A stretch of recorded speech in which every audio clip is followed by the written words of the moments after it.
So I'd say that with regard to Pete Siegel, I already gave you his title. I think his other important title in the Teaching Resources Center is in the history of administrators who have had IET. And no offense to anyone who may be watching this on videotape, but Pete Siegel has been the most appreciated. And I think that that's true in part because he knows what he's talking about when he talks about instructional technology and education and teaching and learning. And when you're working in the Teaching Resources Center, you look for allies wherever you can. And many of them are the faculty stars who presented our various offerings. But often we have found that we need to explain up and manage up to administrators up the line about the importance of teaching and learning and what we're trying to do at the Teaching Resources Center. But that's not the case with Pete Siegel. He's offered a significant amount of leadership when it comes to reflective and deep thinking about teaching and learning. And I'm glad that he could share with us some of that vision representing IET this afternoon. So ladies and gentlemen, Pete Siegel. Pete? Thank you very much. Well, with that introduction, today what I want to do is talk a little bit about the future, and so I could be just completely wrong in everything that I say. And Andy sent around a title, and this was really the same subject, but I thought I'd frame it a little bit differently and sort of talk about what I think are a confluence of some forces that may really change the academy. And I think there are some potential, maybe we want to talk about reefs that we may run aground on. But there's also some really opportunities to get into some nice clear waters and to do some interesting things. This is done on an iPad, and what's interesting is the weak link is the connection of the iPad dongle to the, I don't know if the other thing is called a dongle, but whatever it is, there's a pin that's not tight. So as always, this expensive, fancy technology is working, but there's something in between that may or may not continue to work. What I thought I'd mention is a set of terms I'll use, and what I want to do is really do this informally. It looks more formal because I got carried away with a long delay on an airplane and realizing that I could write a talk while they were fixing the engine. That was after the aborted takeoff. But nonetheless, it gave me reflective time. So we all know what faculty are. Millennials are the students roughly coming of age now, and actually more than coming of age, in a position to be entering faculty ranks. I don't know if any of you consider yourself millennials, but technically we're in the right time frame, so they will have an increasing impact as faculty. STEM, I think everyone knows, science, technology, engineering, mathematics, education is a growing priority. I was just at a national meeting and talking to some of my colleagues, and I said, how many of your campuses have STEM as a critical priority? And privates, publics, it doesn't matter. This is something you're talking about. Whether it's hyper reality this time, it's considered an important issue. Here, IP is not Internet Protocol, it's intellectual property. DRM is digital rights management. If you talk to companies like Apple, they mention DRM before they mention anything else, and this is an interesting opportunity and challenge. We'll talk about some of the other terms, universal design. I think you know most of the other terms in between. But I will come back to, as we go through, sort of who the key players are. We know publishers, and now there's groups that are distributors like Apple. And publishers want to become distributors not just in their own way, but like Apple as well. So everyone's now trying to either be a publisher or a distributor, and what's the role of the faculty in this new scheme. So there's some catalysts for change, and I'll go through some of these generally, and we can come back to some of them in detail if we're interested. One is, well, the money seems to have gone somewhere, and it's not coming here. So obviously institutions are looking at ways to be efficient and effective. And my own sense is that efficiency and effectiveness is going to be very faculty-centric, which means we're going to be looking for ways to have faculty do what they do best in terms of both teaching and research. And today we're focusing on research. Student expectations always are changing, and again, we'll talk about that some. The millennials, as I mentioned in the definition, they're becoming faculty, whether that's a frightening thought or a new opportunity. It's going to be real in terms of them. They also are the ones who are going to pay for our retirement plans, by the way, because there's a mini baby boom in the millennials. So just when the University of California retirement system is going to run out of money, they will be paying full freight, and so we may see some relief there. So even if they're unusual and different, they might still pay for things through the 2030s and 40s. And then, of course, the role for STEM. The second thing that's a catalyst for change that I'll come back to is the notion that there's paradigm-shifting technology out there. And that technology is the kinds of technology that relate to these small form factors, but it's also the distribution mechanisms. And some of that paradigm shift is good, and some of it has a lot of challenges. So I don't want to define everything as good. What I say is the opportunities are there for us. So I think we've talked about, or I've mentioned, the persistent economic changes and the notion that these really are going to drive many changes in how the academy does its work.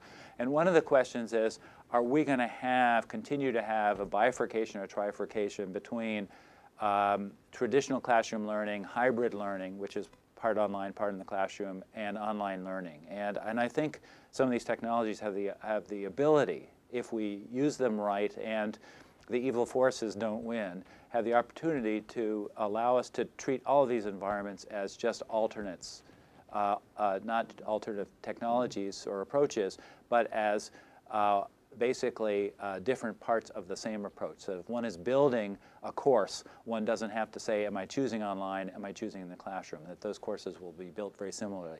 And I think the key is how they relate back to the textbook, which again, I will come back to. Now, I think everyone knows about millennials, and I don't want to overstate the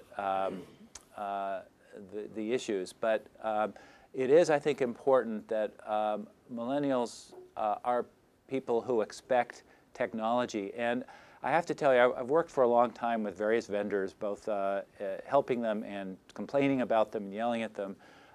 When Apple developed its consumer technology strategy over maybe 7 to 10 years ago, I actually was one of the people who said, this is very bad for universities. This is the wrong strategy. And I told them that you're starting with sort of high school students. They start to use iPods and other things. They won't pay any attention to the educational uses.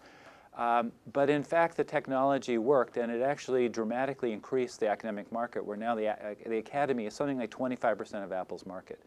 If you look at Microsoft, which pays enormous attention to universities, we're under 1%. So they pay attention to us because they think we're thought leaders. Apple actually believes the academy is a big source of revenue, but it strongly believes that you start with the consumers of the technology. You don't worry about the providers of the services that go on the technology until you've paid attention to the consumers. And we can talk about that more, but it's absolutely endemic in everything that they do. And strangely enough, it has worked in terms of them creating innovative services that, in fact, could be used for technology. Again, we should complain about them, too, and we'll have some reasons to do that. But these millennials, I can't say kids anymore, are really sort of developing with the assumption that these technologies are available. There's a strong development that everything is online, but in fact, the fact that we're developing devices, whether they're iPhones or alternative devices, and now larger form factor devices from Hewlett-Packard or Apple that are developing, the notion is not just that they're always on, not solely everything is always online, but they're devices that can be online and that you can also take into the mountains that actually can store a lot of rich media. So people can start to see these things as always accessible whether or not you're online. And I think that's going to be important. I think a lot of people worry that somehow everything's going to change. And my sense is that one of the things that is really positive is I don't see any reason why there should be a lesser emphasis from the millennials. Obviously, they come through the ranks. They've got to get tenure. They've got to get promoted. That there should be any less of an emphasis on excellent teaching and distinguished research. I think the difference is that they are, and some of them may be you, they're people who've grown up doing collaborations at a distance since childhood. I mean, my kids, when they were in high school, They had a senior abroad program, and many of the kids went across Europe and Asia. None of them lost contact. I mean, none of them. They stayed absolutely in contact during that entire year, and many of them still are friends, many years later, because they learned how to use technology to maintain those connections. And then when they get a chance, they get on airplanes, and whenever they're in the city that their high schoolmate is in, they'll go and visit them. So they don't just do it in cyberspace, but there's that assumption that those technologies really are there. And why shouldn't they also be used for collaboration in an academic sense? I mean, I think it's a natural. The other thing is there are people who are used to using these as computational tools for scholarly research and communications. And a number of years ago, Chris Dede from Harvard did a study on basically getting students together to work on collaborations. And he took, I think, graduate students at MIT or Harvard, I think it was MIT, undergraduates, and he took high school students, and he had them work on a collaborative project that it was an environmental project, but you needed someone to do communications, you needed a statistician, you needed experts on the science, you needed people experts on some facilities-related issue in terms of how to manage the environmental issue, and which group did the best in terms of actually having people identify who had which strengths and starting to work collaboratively. It was the high school students. So they may have known the least in all of the areas, but they knew the best about collaboration. And again, some of this is provocative, but it is also well documented in terms of there's been follow-on studies. And some of you know more than I do and probably have different points of view. Now, I don't know how we all at Davis view STEM. Certainly, our chancellor has emphasized it. When I go to meetings on networking, so networking, not education, one of the topics now that's being discussed is STEM. How are we, in fact, going to build services so that universities can sustain relationships with K-12 institutions because they are going to be bringing science and math curriculum or developing it or shedding light on it or doing things that will positively impact high schools. Now, again, it shouldn't be chancellor down, but certainly our chancellor has a strong view that this is a very important goal. So this is one of those areas where, again, I think that some of the technology changes that are happening that will impact higher education and K-12 can come together in a very synergistic way. We don't need to have a totally different sort of service model, totally different content model for K-12 than we have for higher education. Just recently, the FCC actually developed a vision for national telecommunications. An entire chapter was on education.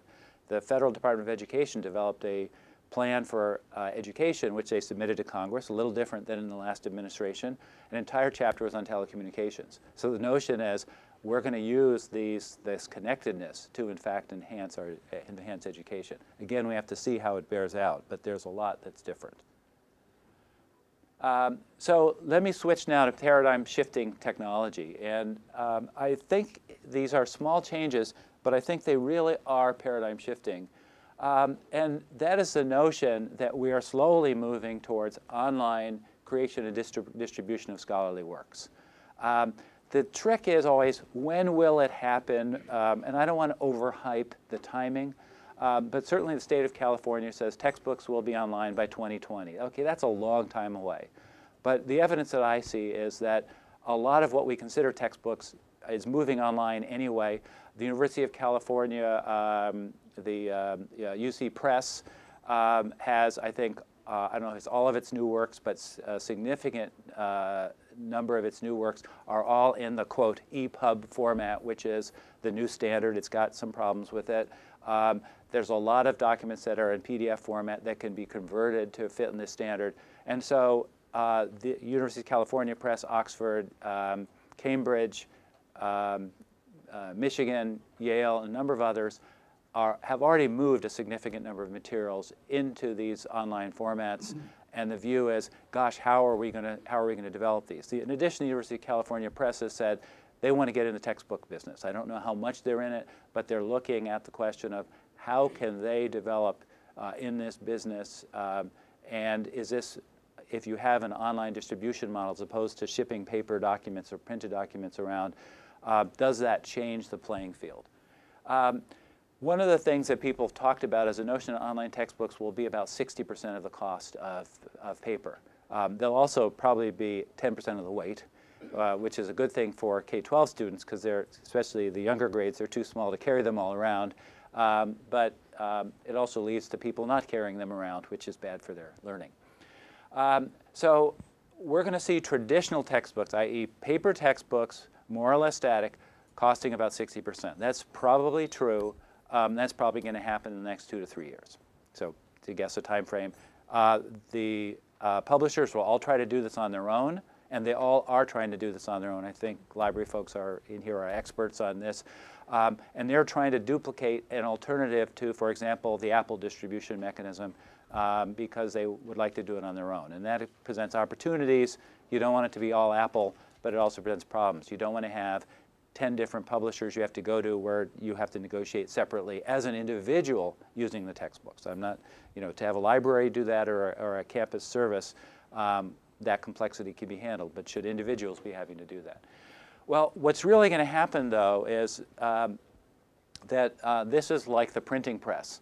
We wanted to produce illuminated manuscripts and other things more conveniently.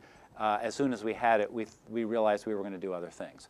So everyone is talking about the importance of these small form factor devices, with long battery life as essential for traditional textbooks. So Kindle Alternatives.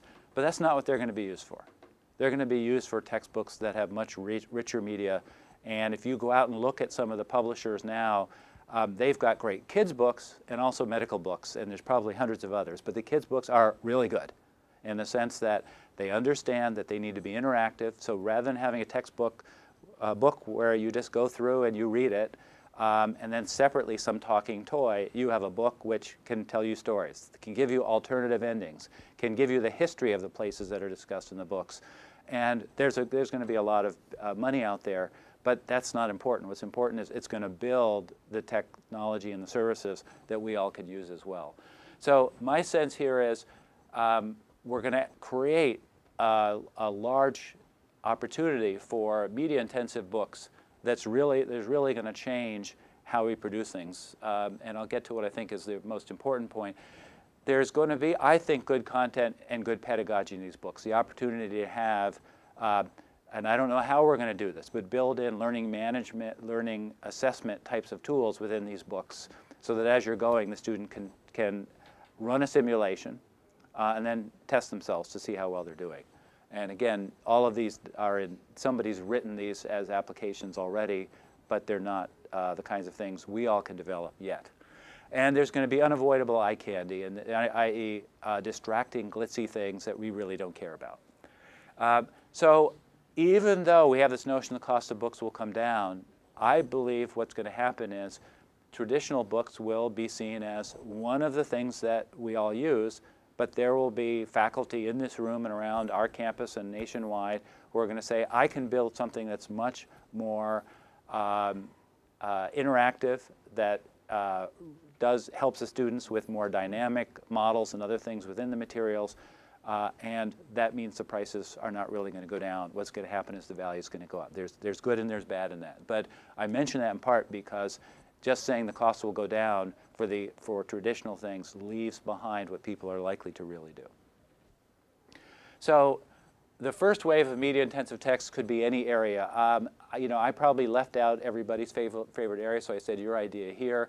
The ones that I've seen that relate to medicine, medicine's obviously a big business, but it's also an area where reading dry textbook materials and then going into a lab is not very efficient. If your textbook had a little bit more dynamic, so if you're looking at the heart, you can say, let's raise the blood pressure, let's inject this drug. So the idea is that you can work with dynamic models within the environment, not simply read text and then go to some other environment to really get the kind of interactive learning. So one of the questions, again, I emphasized earlier is, will this integrate with learning management systems so that if someone is doing quizzing, do they sort of leave the textbook, go log in, spend another minute getting to the right section, and then go into the quizzing environment, or will there be the potential to integrate with learning management systems? We need to worry about it, and again, I'll come back to this, because the big learning management companies are going to be spending they probably don't have billions, but certainly tens or hundreds of millions of dollars trying to solve this problem with their proprietary products. And the Academy actually has a reason to want to, in fact, make these as open and as accessible as possible. I'm not going to talk about internet and location aware, but you could imagine that these devices will know where you are and can therefore change the kind of learning that they provide, or actually integrate what you're learning with a botanical garden, with a medical environment, or obviously with things like language environment as well. So let me go sort of quickly here. Personal interlude. I have a library at home with, I don't know, 400, 500 books. I spend a lot of money on them. They're expensive, and it's a lot of paper. The bookshelves have to be heavy wood because it weighs on them. I really like paper, so I'm not proposing getting rid of paper. I think the interesting thing is going to be where online books surpass paper in content and experience, we're going to say, gosh, this is actually better for what I want to teach. And I think of areas like language learning, where if you've got the integrated textbook with your language lab environment and videos with native language speakers, you might say, gosh, I love what I've got over here, but this may be useful. Again, I'll let the experts here say, Pete, you're absolutely wrong on this. But that's going to be the kind of test that people are going to look at.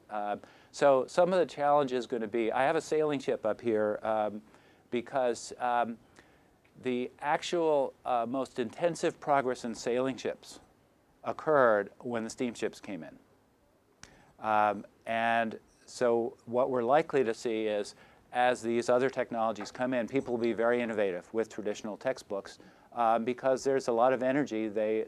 We know how to produce them very effectively and very efficiently. So I would not look for the next 5 years and say, gosh, paper's absolutely plummeting in value. We're not buying paper materials anymore, because I think there's going to be a lot of innovation, but it's going to be the innovation in many respects, at the end of the cycle. But we also have the challenge that many of our richest resources are going to remain on paper. We just don't have online versions of a lot of very, very interesting materials. Okay, so one thing I wanted to put in here as an important element is universal design. I'm trying to watch my time here so we have plenty of time for discussion. Universal design really started as in sort of manufacturing and design of materials. Materials and facilities. Can we build doorways? Can we build hammers? Can we create pens, sconces, and lighting fixtures on walls, so that everyone in our environment, differently abled, everyone has the opportunity to have good access to those facilities. So there are groups that have really worked on this for decades now, and there's a lot of really good ideas. There's also something called universal instructional design, the notion that we have the same model in how we build our curricula, that we'll have students who are blind, we'll have students who have learning disabilities, and we organize our materials to be much more effective for them. One of the opportunities with the kinds of changing technologies and technology distribution is that we'll be able to do a better job, because when the materials are designed, there will be the rich metadata and other information that tells you what the material is about, so that you can change it from one form, from a visual form to an audio form, from an audio form to a visual form, etc. The big danger here is that publishers, and this is currently an issue right now with Apple, is that they will make their application so that nobody else's application can get access to the data, which means even though they have some very good accessibility tools in their software right now, and Apple actually holds itself up as having been identified by the accessibility community as doing a very good job, the fact that they have this closed interface means if someone wants to create an innovation in universal design for Apple's own software, it has to be Apple or a subsidiary or somebody that is contracted to them. And that's a very bad thing, and that's something that we all want to watch.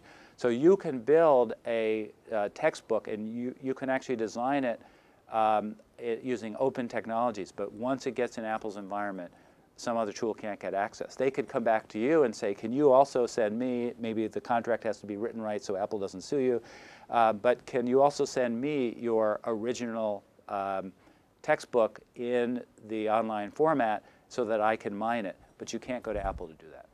So that's one of the challenges is open metadata-rich publishing standards is going to allow us to automatically do some things that we haven't done well before. Printed textbooks, a number of us here have worked on this, printed textbooks scanned and then produced into PDFs or online speech, they're a nightmare. And it's cost the University of California a lot of money. It's done poorly. It takes a long amount of time. And the textbooks are all doing things online. OK. So now let me talk about what I think is really going to be the exciting part. And this is the part that people may really have different views. But I think part of it is to think about, rather than there being textbooks and then there being courses or course sequences, that there's a real opportunity for the syllabus to become the center of the world.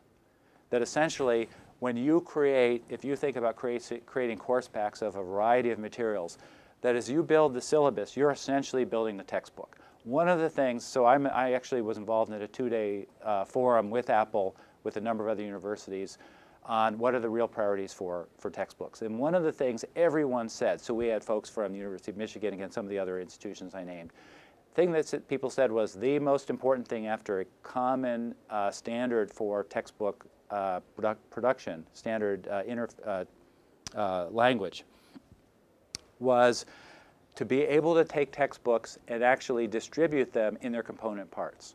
So I want chapter 2. I just want the diagram on page 37. I want the tables. I want the simulation built in the next generation textbook of the heart pumping. And I realize the textbook is, whatever it is, $72, and I want to buy that for $4 or whatever the right price is. That's very hard. Textbooks are not like albums. Classical music isn't like albums either, but they've sort of worked around that. But for many, many other types of things, there are ways to divide them up into segments. And this is a challenge for the textbook business. But faculty know how to create syllabuses which have materials from different sources. So if we think about it, and we're really pushing for this, not only do we have articles online that get integrated into textbooks. So you see the article, you click on it, you print it, you don't go to somewhere else to print it, or maybe you don't print it at all, you just carry it around on an iPad or an alternate device. Components from scholarly books, again, University of California Press is moving in this direction so that scholarly books will be in the EPUB format. There's no reason why we shouldn't be able to make a deal with our own press to say, well, I would just like chapter 2 for my students, or pages 32 to 37. And then the question is, are we all going to conspire positively to actually have the textbook business also be accessible in this manner? So that you build a syllabus, it's based on textbooks, it's based on other materials, things that you wrote yesterday, and you put it together. In some respects, that's a new textbook. That textbook may consist of things from other people. If you do it all yourself, you then could package it up. And one thing that I would add here is, if you look at the industry, the publishing industry, if you're a famous faculty member, and you're developing a textbook, and it's a very innovative textbook, no one cares whether it comes from a particular publisher or not. You could go and self-publish if you know how to distribute it. And so the online mechanisms that are being developed, so starting with the Apple model, but we're going to see a number of others out there. The notion is you could say, okay, I've got this all developed, I've done it myself, I've done all the work, or I've worked with my scholarly society, and I've developed this material, now it's out there, and I would like to sell it. I don't want to make much money off of this thing, or I don't want to make any money off of this thing. So we're going to provide it at no cost to this community, and maybe there's a fee that goes to Apple or whoever it is, and you're now self-published. Somebody in Canada or in the remote parts of any continent could get access to it, could download your book, and could use it for their courses. Now, there is somebody in the middle, but they're not claiming to provide, in this case, a lot of marketing. It's just the fact that you're famous and people are looking for your work, or you're from UC Davis. So that world is starting changing right now. Rice University, now, the name is not on the tip of my tongue, but they have a publishing program for on-demand text and for other materials. They've developed a set of services that go with that. It's just a start, but with some of these other mechanisms coming into play of now you have a place to download it besides just publishing it, I think will change the paradigm. Yeah, we'll come back here. So the challenges. Okay, I'm going to finish up in 5 minutes and open up for questions, so I'm going to go quickly here. The publishers are conservative. I show here Galileo. Galileo's publisher was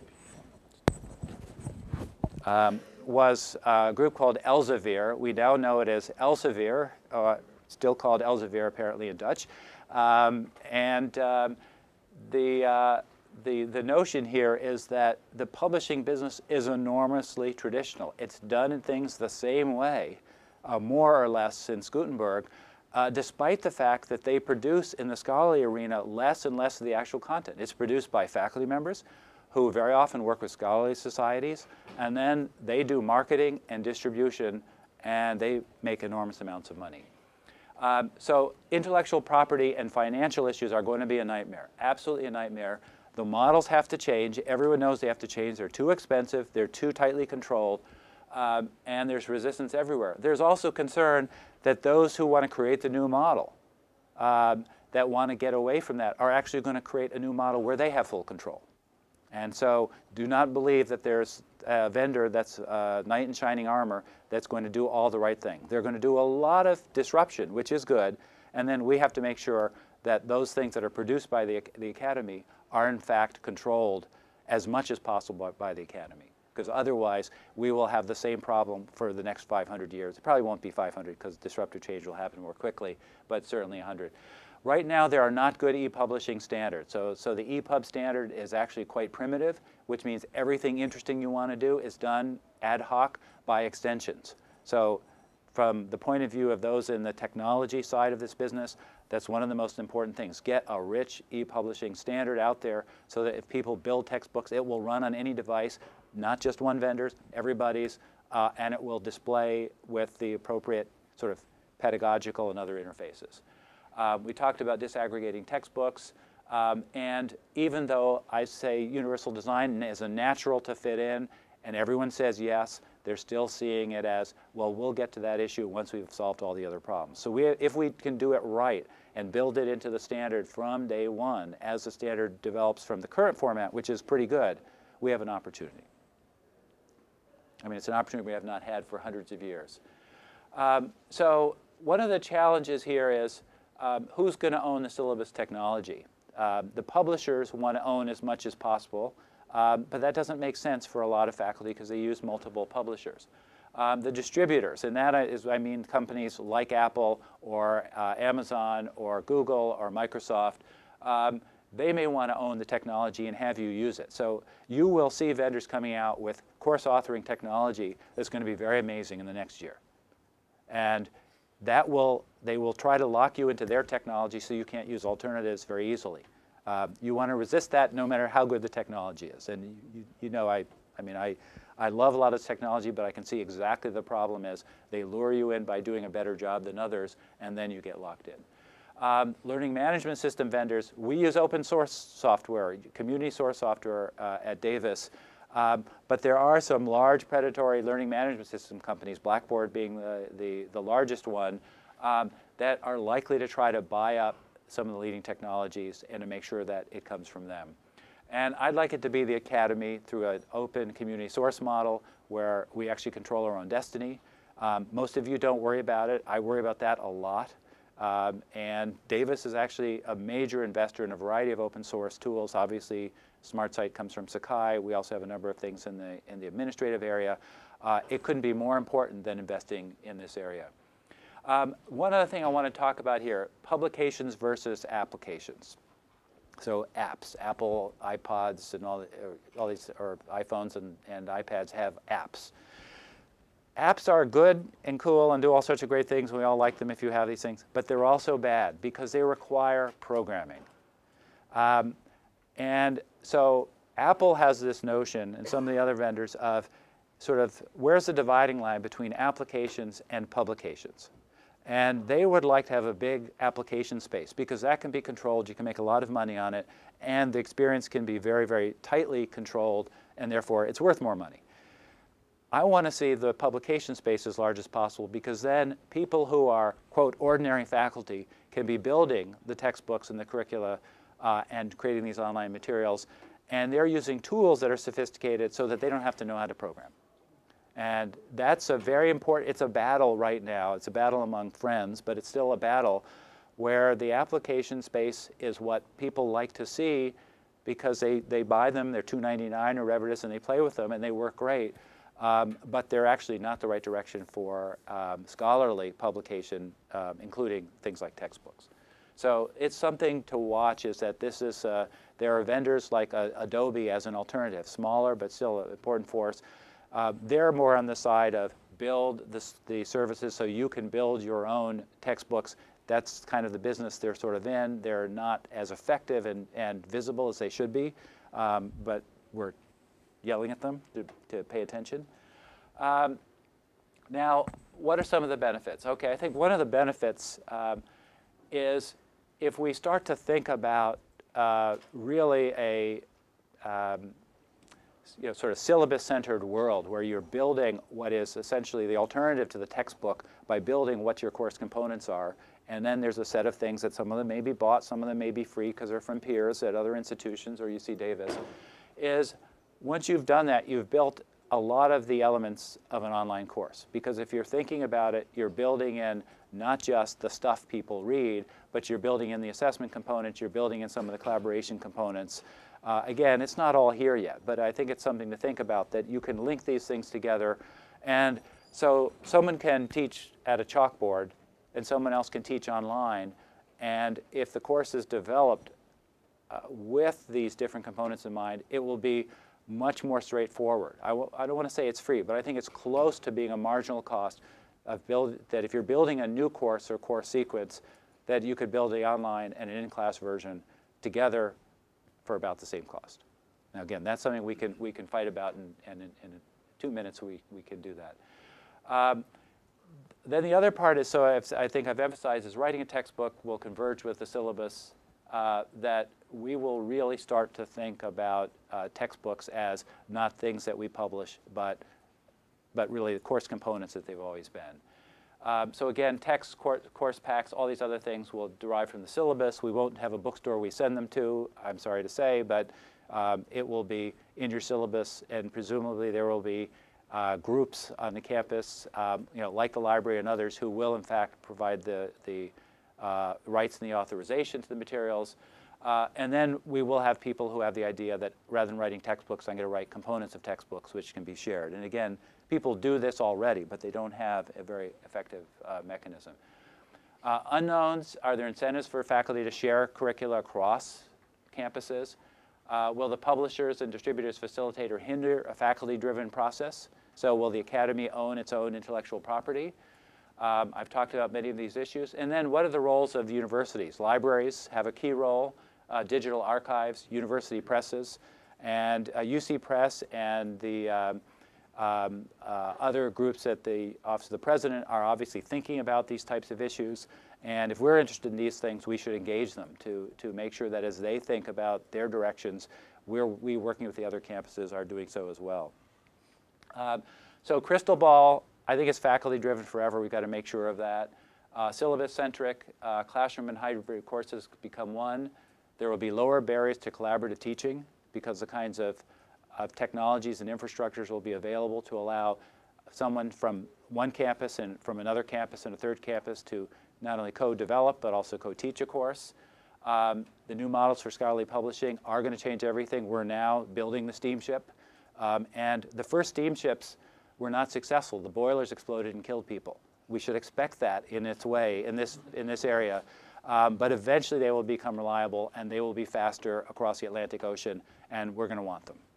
So with that, I'll close my opening comments and open things up for discussion.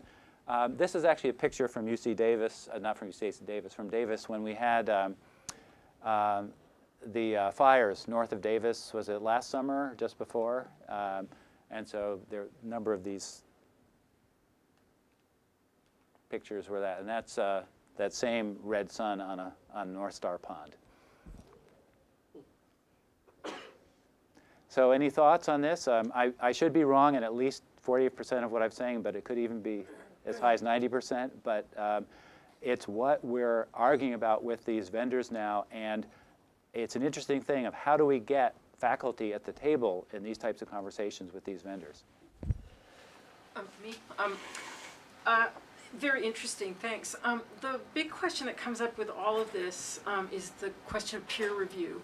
And if it's involved in self-publishing and all that, I realize that in teaching it's not as much of an issue, but obviously if you're getting these sources from all over the place, they have to, in theory, be vetted by some sort of place, and that's been the way that publishers have held on to the kind of of journals and other things, saying we do peer review and therefore we ensure quality. So in this open system, what ideas do you foresee for that to happen? So how much do the publishers do versus the professional societies?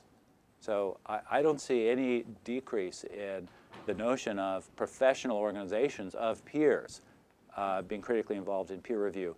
The issue of self-publishing is more in the textbook space, where a textbook publisher might decide this professor is going to sell more, and they may make decisions on whose textbooks get published. But now we'll be more in a position of saying, I think I've got an interesting textbook, and gosh darn, I'm going to get it out there because there are people, and let's say it's something that's of interest in similar climates, it's an agriculture book of interest in similar climates to Northern California. So you could imagine it may not be, quote, a big seller, but that doesn't matter. It will get to the people who find it of interest, and they'll take advantage of it. So I don't think peer review goes away at all. It's just the publishers don't need to be, they don't provide much value added in that peer review process. Yeah, I mean, I don't know how other fields work, but I mean, in history where I am, it's, the scholarly society is not what regulates that at all. It's completely through the academic presses and through academic journals and things like that. I mean, I don't know how other fields work, but I'd have to add to that.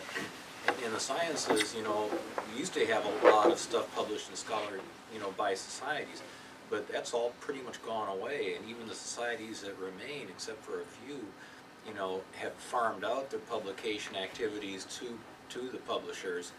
And as far as the peer review, I mean, that's becoming quote unquote more efficient because it's all being done electronically.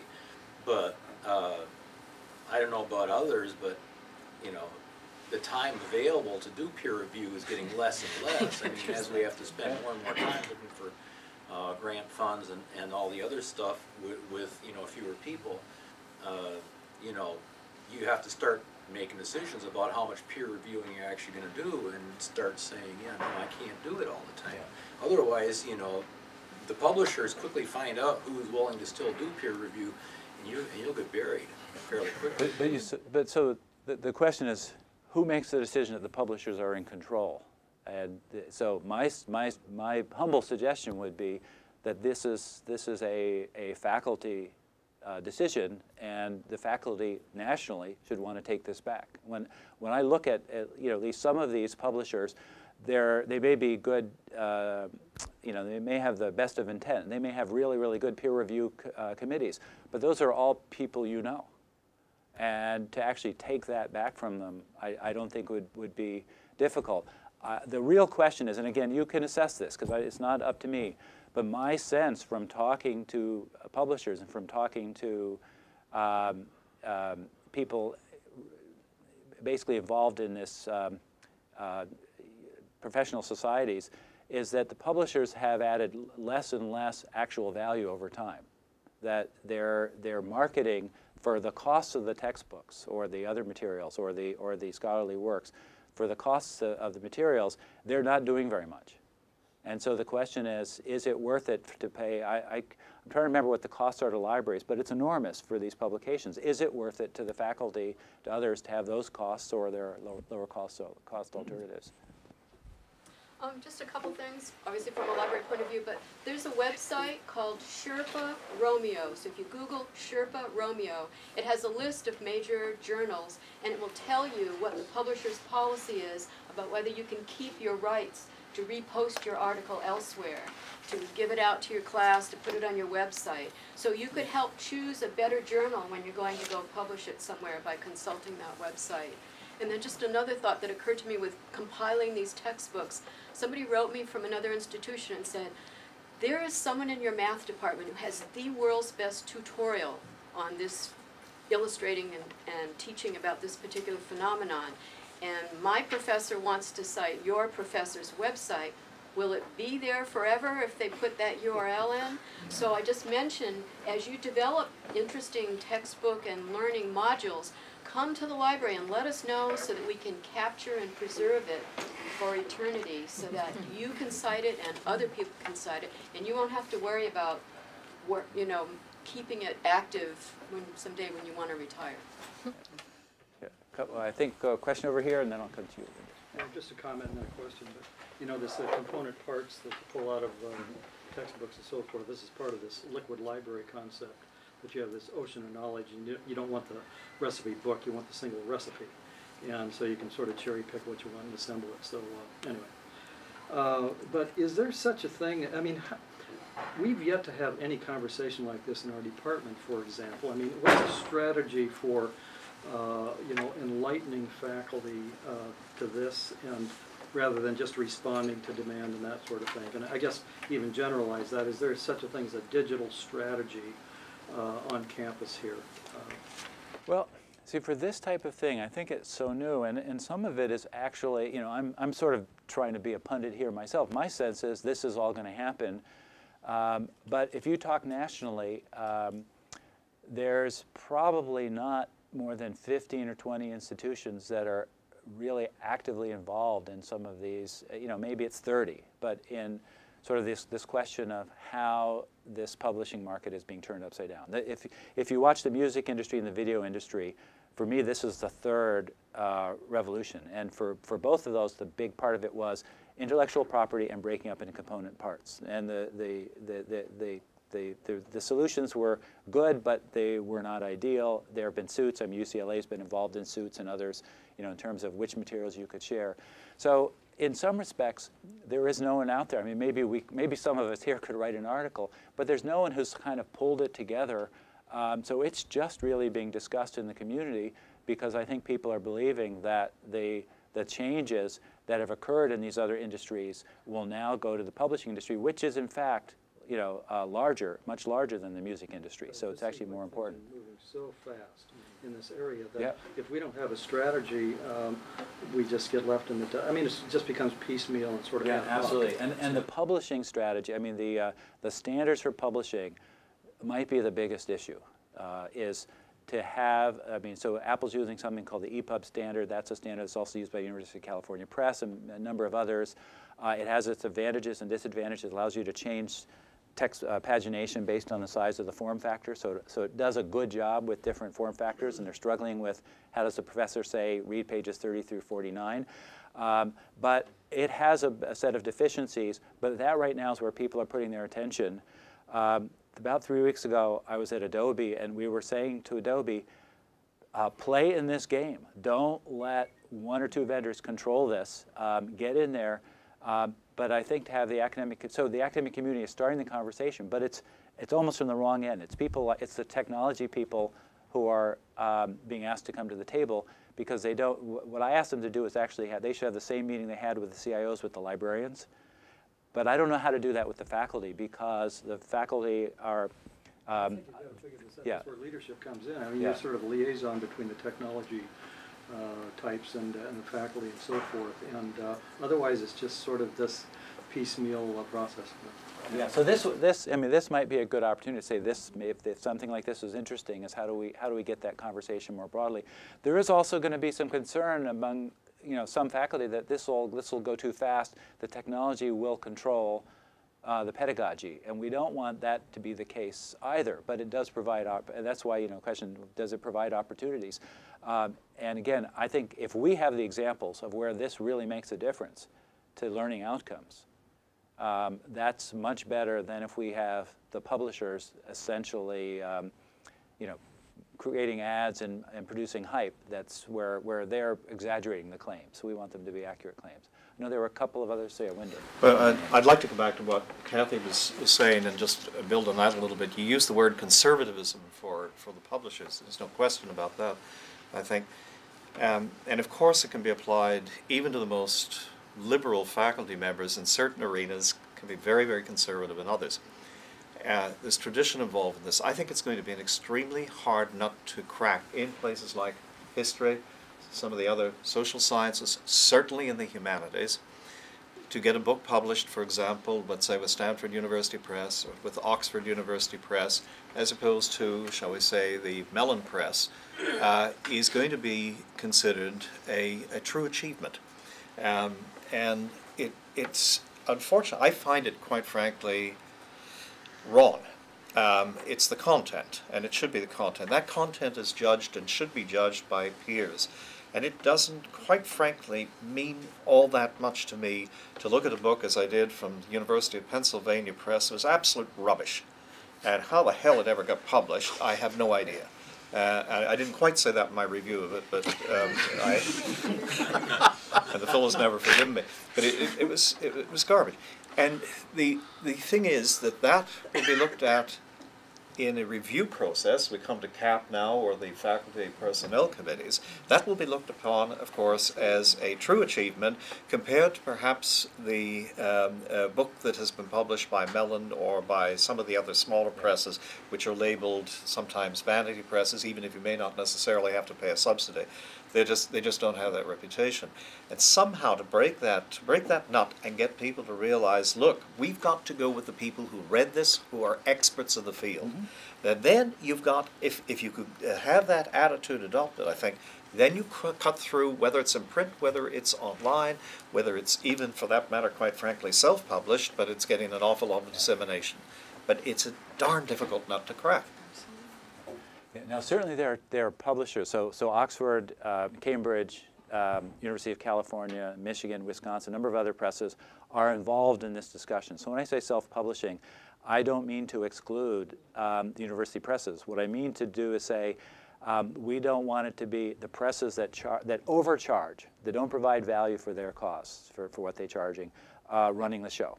And I think some of them, maybe not all of them, will adjust. And they'll say it's a different world where I am not going to make, 70%, 80% profit, or have all my costs be because I'm putting books in trucks and shipping them around. It's going to be more efficient.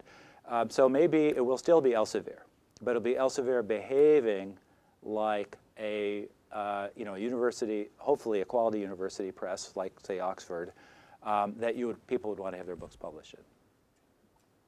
So, but there is still that option again of self-publishing, and I mean it just in this sense.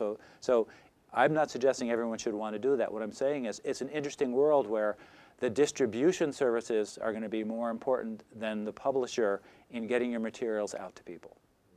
And that is going to be a different world. That still might mean you want to say it comes through Stanford because that's got the right imprimatur on it, but it might not be that Stanford University Press has to do all the work that a traditional press did. They obviously don't do the typesetting anymore, and so now they're not. So they won't do the printing. They won't do the.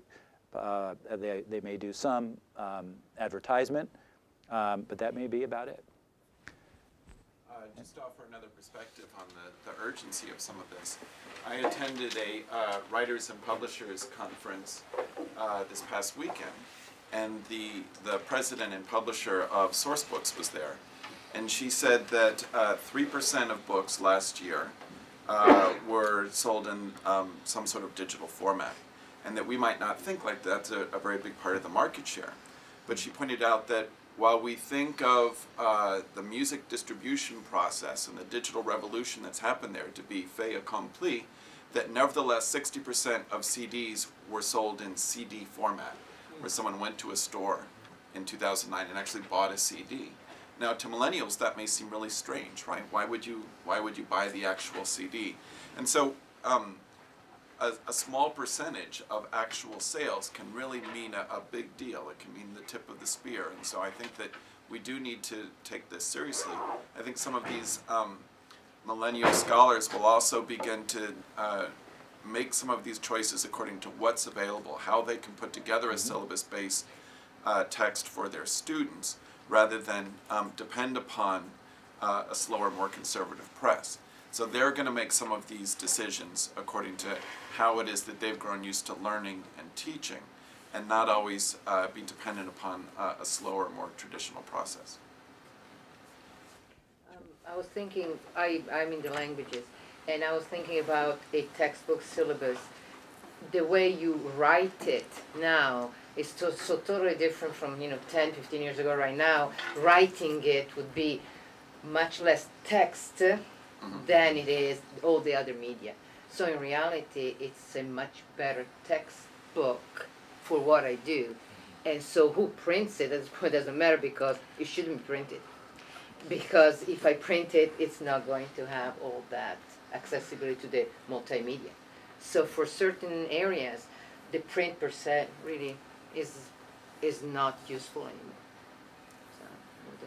So mindful that we may be at the end of our time, Andy, shall I turn this back over to you? Oh, I thought you were speaking metaphorically, but you mean our actual time. Yes. Okay.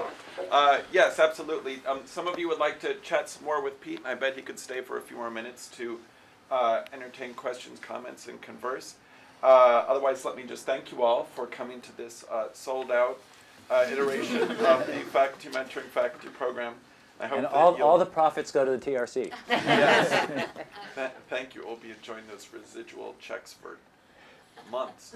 Anyway, thank you again for all of you, to all of you for coming, and I hope that you'll join us every week for the rest of the quarter. And thanks again to Pete.